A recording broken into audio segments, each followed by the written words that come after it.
Welcome to the Prime Property Finance Podcast with Gareth Morgan and Mark Watts.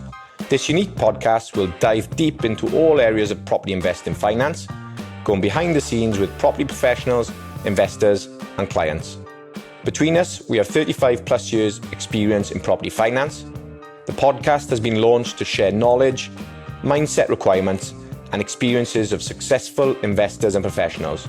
We aim to simplify many of the complicated areas of finance and investing and provide valuable and easy to implement tips. Keep an eye out for our new longer episodes every Tuesday and our shorter ones every Friday. Welcome to a brand new mini-series on the podcast. Over the next 3 episodes, we're going to explore what we believe are the 3 foundations of successful property investing, what we call the 3 C's of momentum investing: clarity, confidence, and credibility.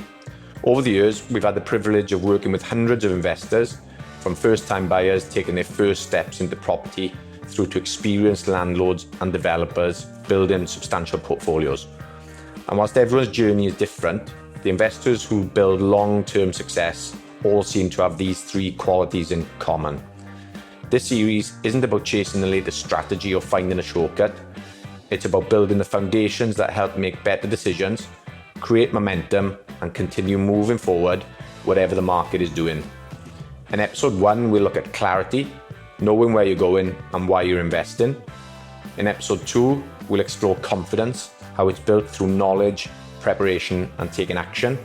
And finally, in episode 3, we'll discuss credibility, because in property, your reputation and your relationships you build can become some of the greatest assets. I hope you enjoy this series, and more importantly, that it gives you something practical to apply to your own property journey. So let's get started with the first C of momentum investing: clarity. We've met hundreds of investors over the years, and one thing that we've noticed is that most people don't fail because of a lack of ambition. They fail because they lack clarity. They're buying properties without really knowing why. They're chasing strategies they've seen on social media. They're moving from HMOs to service accommodation, to flips, to commercial property without a clear destination. In this episode, we're going to talk about the first C of momentum investing, and that's clarity. Why it comes before confidence, and why it underpins every successful portfolio, and how getting clear on your destination makes every future decision easier. Mark, welcome. Hey, you okay? Yeah, good. And really excited about this little mini series that we're going to talk about. We've spoken about the momentum investing as being a key component of property investing, the one that we see the most common investors using. And, you know, a few years back, we came up with this idea about the 3 C's and how if you had all of them in one place in one time, you're in the best position to be able to be a successful investor based on our experience and what we see in the market. So, like I said, the first C that we're going to cover in today's episode is around clarity. And, you know, I guess what does clarity mean for you? Okay, I better be clear with my answer then. Beans is about clarity. There's the old adage, and we've said this a lot in the past as well, around if you don't know the destination, how can you ask for directions? You know, you wouldn't stop someone on the street not knowing where you're going to ask them where to go. So we talk about start with the end in mind, reverse engineering the process, and so on and so forth. So clarity for me is around understanding where you're trying to get to, so that you can put the relevant process in place. And that doesn't mean the destination can't change, and it's not set in stone or anything like that. But having a vision as to what your future potentially looks like and what you're trying to achieve can help steer you in your decision making. So you can then decide or make better decisions as, is that getting me towards that destination, or is it taking me off piste and I'm going to go in a different direction, and so on and so forth. So for me, it's understanding the end goal and what it is you're trying to ultimately achieve. Yeah, I think it was Stephen Covey that said in his really famous popular book, The 7 Habits of Highly Effective People, and one of those was start with the end in mind, like you mentioned. And if you want to be an effective person, but also an effective investor, then that's a really good starting point, because if you know like where you're going, as you say, then it makes the journey much easier. So things to think about when you're starting with the end in mind. Where do you want to end up? What does success look like for you? And where do you want to go with it? Because we could put 10 investors next to each other and they could all have different end goals. Some might be more financial driven. Others might be more time. They want more time. Others might want to give back to a charity or a local cause or something that means a lot to them. So it's not necessarily always financial. It's a means to an end of some description, of course. So being really clear on why you're investing, what you're trying to achieve. Is it income in the short term because you might have a job that you really want to get out of and you need to replace income, and therefore it's more cash flow. Maybe you're happy with your cash flow and your job or whatever it may be, and you want to build long-term generational wealth, in which case you'll have a different strategy. Are you trying to get an early retirement? Is this for pension planning? Like I said, more time with the family, or various other things. So it's just trying to be really, really clear on what that looks like for you. Makes the whole thing easier. Yeah, and I think there's a few moving parts within that as well. So you've got the less material goal. So what's the vision, as it were, which is less tangible in so much it probably is a feeling as to I want to get to this place. But also reflecting back on, this is why I think being clear on your destination or what you're trying to achieve is super useful, is some strategies are more time intense than others. I think we can all agree that property is not necessarily a passive income. There's a bit more to it than that. However, if you pick the wrong strategy, there are some that are less or more involved, I should say, than others. So whilst you've got the destination around, as you say, financial freedom or investing into your retirement or various different component parts, and you want to be honest with yourself as to exactly what you're trying to achieve, not doing it because your friend has done it and you see them having a good lifestyle. They come in from a different place, probably with a slightly different motivation. And also being clear on why you're doing it is equally important on the basis, and we come onto this later on, but there are going to be points where this just is not easy, and the fun will come out of it, and it becomes a bit of a chore, and you have to march through the difficult periods as well. And by being clearer on your goals means that you can remind yourself why you're doing the hard work in the first instance, and just make sure that you stay on that track, stay on that trail. Not waste your time on things that are ultimately not going to get you or aid you. So we've got a saying that we work with in the business, which is, does it make the boat go faster? And ultimately, if it's not making the boat go faster, you probably shouldn't be doing it. And that helps you just focus and make better decisions, hopefully, over the longer term. Absolutely, yeah. So being clear on those, why you're doing it. So what are the driving forces, for you, and what are you trying to achieve? And this, if you're starting out investing, or if you've been investing for a while and you haven't really been clear on your strategy, then we urge you to kind of take some time and actually consider these things. And this isn't easily done overnight. It can be done, in a quiet hour, and with the right questions to prompt you. You can sit down and go for a coffee somewhere quietly and get a notepad out and write some of these answers down. But that will get you a good starting point. But ultimately, what we're trying to do, one of the things that we're trying to get away from, is when people come to us and ask us, is this a good deal? And that's one of the most frustrating questions for us as brokers, when we see deals every day, new deals land on our desk every day, and they're all come in different shapes and sizes. And when we get asked that question, is, well, it doesn't really matter whether it's a good deal to us or not, because we have our own criteria that we would assess this based on our clarity, our goals, and our criteria. So whilst we get it and we understand the kind of reassurance of the question, is what is a good deal by your standards? And when you know what your goals are, then it becomes much easier and more clear to you whether this is a good deal or not. And this is the point that we're trying to labor, I guess, when we talk about this stuff, is that when you have a real business plan and a clear reason as to why you're doing certain things and which sector you're in and what location you're in, it takes out so much of the noise, and hopefully it makes success a lot easier for you. Absolutely. Coming to the point, or going back to the point around, is this a good deal? Yes, there are some basics within a good deal, whereas margins and profitability and so on.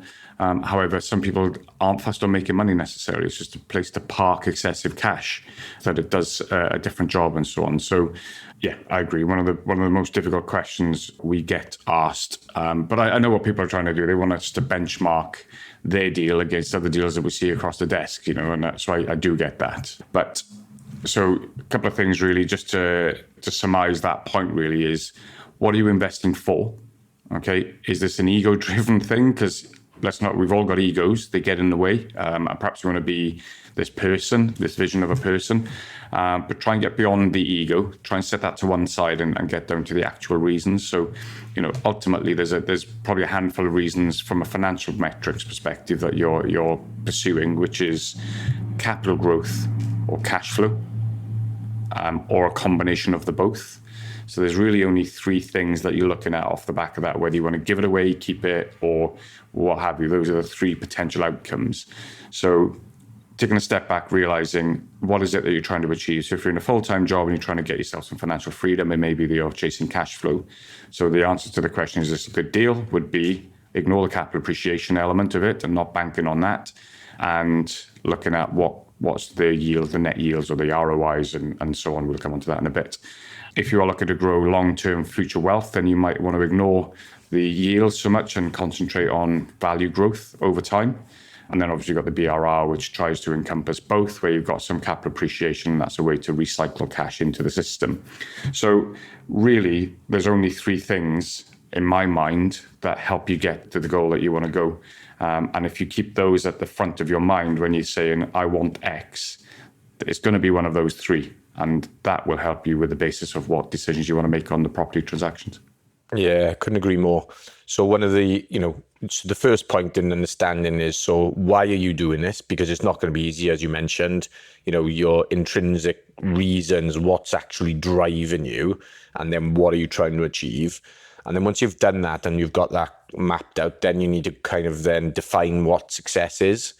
And so you can sit down and oftentimes we'll have all met people in networking events or different meetings or whatever or conversations. And, it's happened so many times I've lost track. What do you want from property? Or I want 10 houses, or I want 10 grand a month, or 5 grand a month, or 20 grand a month, or something along those lines. And when you actually probe and ask a couple more questions on that, people don't actually have a solid answer. And so, as an example, I want 10 properties. All right, that's awesome. What value do you want those properties to be? What cash flow do you want from those properties? Anyone could go out and buy 10 properties with no cash flow. There's plenty of those out there. And so, if you're investing for cash flow, you could have 10 properties with no cash flow, or you could have one property that gives you all the cash flow you need. So it's just being mindful that you're chasing the right thing. I know somebody who's financially free and they've got 3 properties. So it's just making sure, but they're crystal clear on what they're trying to achieve and how they go about it. So why not 3 properties? Why not 30? So it's just bearing in mind what that is. So instead of asking, the number of properties, or maybe again, the other one, then when people say, I want 10 grand a month. Okay, is that 10 grand a month gross rent? Is that 10 grand a month net rent after all costs? Is that 10 grand a month net after rent and tax? Because that's also other thing that people don't necessarily consider.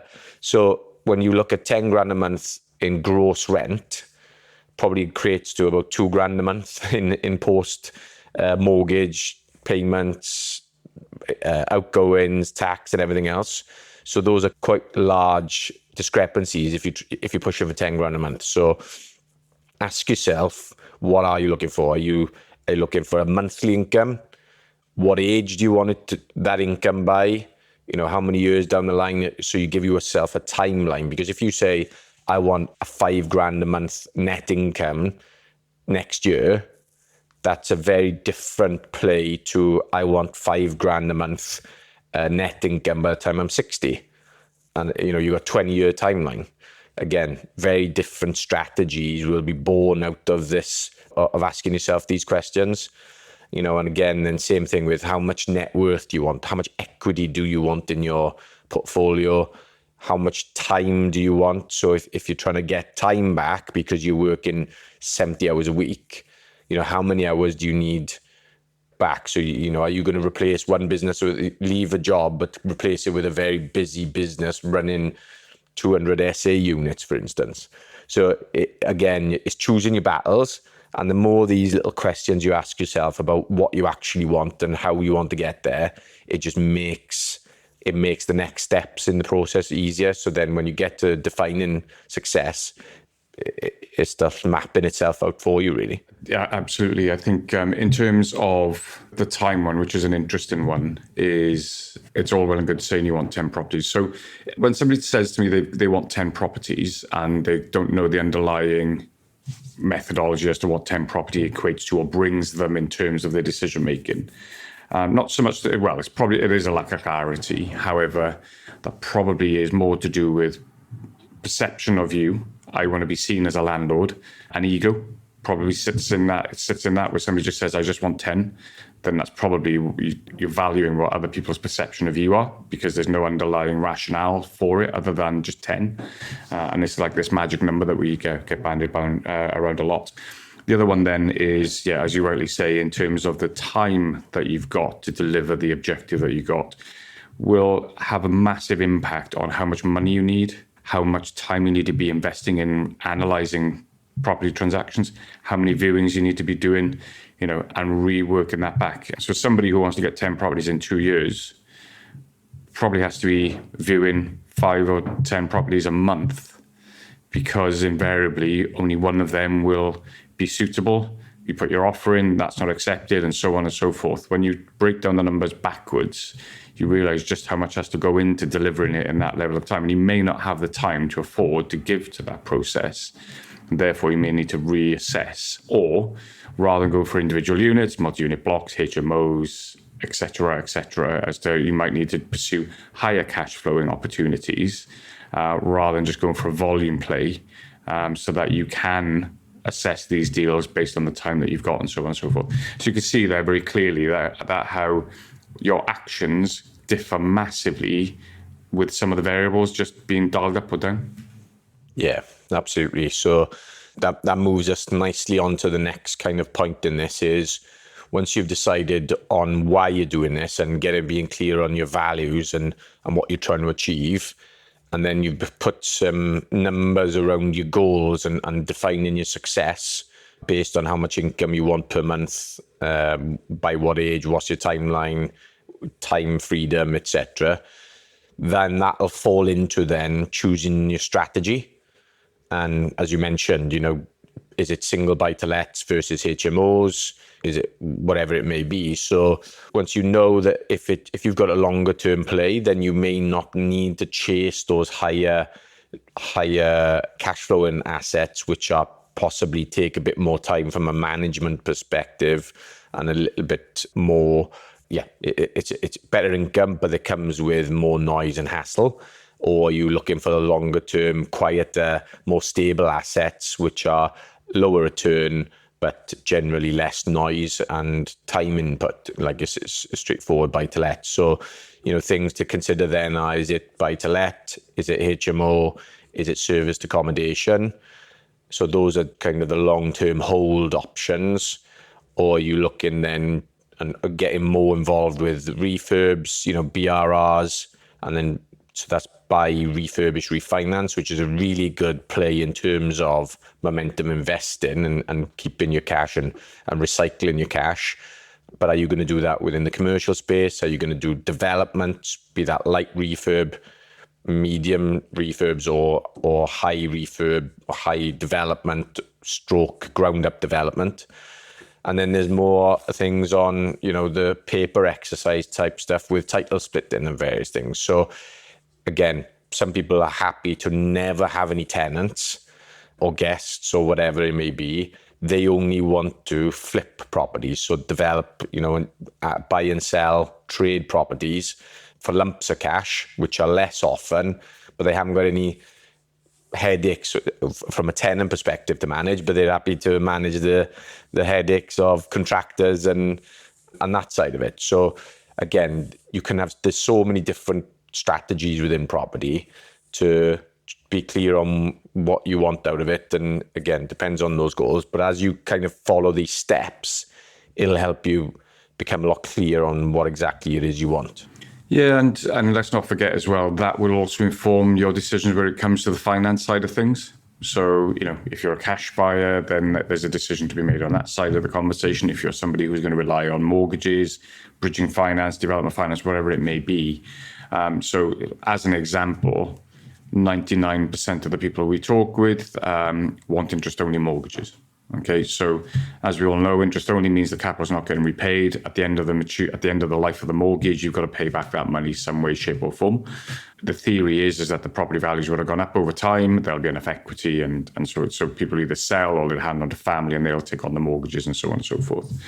However, if you're saying, well, actually, cash isn't what I require at the moment, and this is a retirement objective in the next 30 years, you might want to go into capital and interest so that there are no mortgages to be deducted out of the rental income. So therefore your return is much greater at the time. There's pros and cons to doing all of this stuff.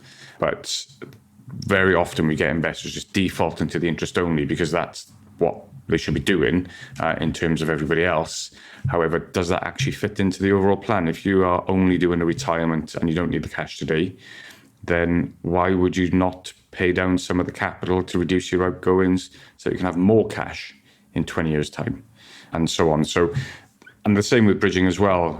So if you're doing BRR, are you prepared for the cost of bridging and everything that comes into that? And there's a whole process of getting that finance and everything else that comes into it. So I think these things run hand in hand. Commercial mortgages are very different to a buy-to-let mortgage in the way that they're assessed and operated and so on. So again, that should help inform some of the decisions that you make, it not just the cash. There's other moving parts going to come into play. Yeah, definitely. And then once you've decided on these, as you go through the steps here and answer some of these questions, the key thing then for us is knowing your numbers. And this is a super important part of it, because like you just mentioned, there's what's the cash requirement. One of the things we bang on about all the time is if you're going to be a serious property investor and you want to build a portfolio, cash is king. Property investing is a very cash intensive exercise, and therefore even if you've got your own cash, you're probably going to run out at some point. So you're either going to need bank funding or private finance from investors or business partners, JVs, whatever it may be. And so every time you slightly use if it's your own cash, you'll have certain metrics that need to be met. But if you've used in other people's money, then you'll have to, as probably a separate set of numbers and circumstances to work through. So knowing your numbers is key.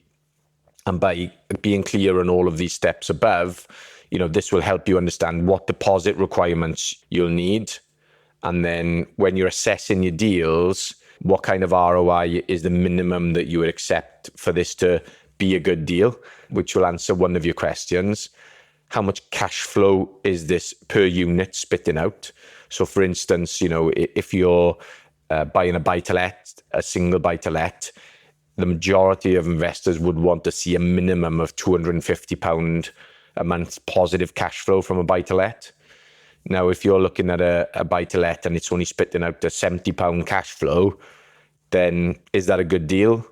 Then if your metric is it needs a minimum of £250 cash flow and it spits out £70, then you can answer the question yourself.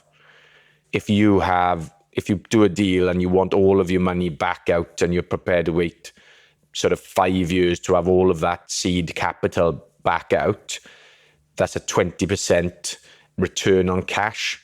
So again, that is a good metric to use. Is this going to give me a minimum of 20% return on the cash that I leave in? Yes or no? If it comes back less, then walk away. If it comes back higher, then it fits within your metrics. Now, some people will want the money back within 5 years. Some people want it back within 12 months. So again, depends on your circumstances and how you're funding things.